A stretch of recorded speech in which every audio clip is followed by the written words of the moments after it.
Louis 14 का जीवन परिचय। लुई 14 को सूरज राजा के नाम से भी जाना जाता है। वह फ्रांस का सबसे लंबे समय तक शासन करने वाला राजा था।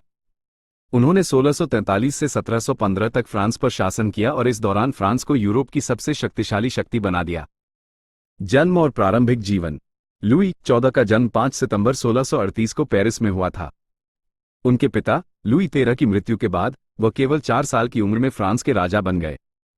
उनके बचपन में उनके प्रधानमंत्री कार्डिनल माजारिन ने फ्रांस का वास्तविक शासक था। शासनकाल। लुई 14 ने 1661 में कार्डिनल माजारिन की मृत्यु के बाद पूर्ण शक्ति हासिल कर ली।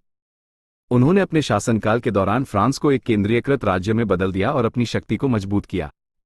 उन्होंने कई युद्ध लड़े, जिनमें डच युद्ध और स्पेनिश उत्तराधिकार युद्ध शामिल हैं, जिससे फ्रांस की शक्ति और प्रभाव बढ़ा।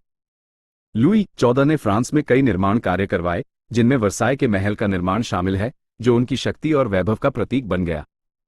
उन्होंने कला और संस्कृति को प्रोत्साहित किया और फ्रांसीसी शैली का विकास किया। मृत्यु और विरासत। लुई 14 की मृत्यु 1 सितंबर 1715 को हुई। उनके लंबे शासनकाल के दौरान फ्रांस यूरोप की सबसे शक्तिशाली शक्ति बन गया था और फ्रांसीसी संस्कृति और भाषा का प्रभाव बढ़ गया था।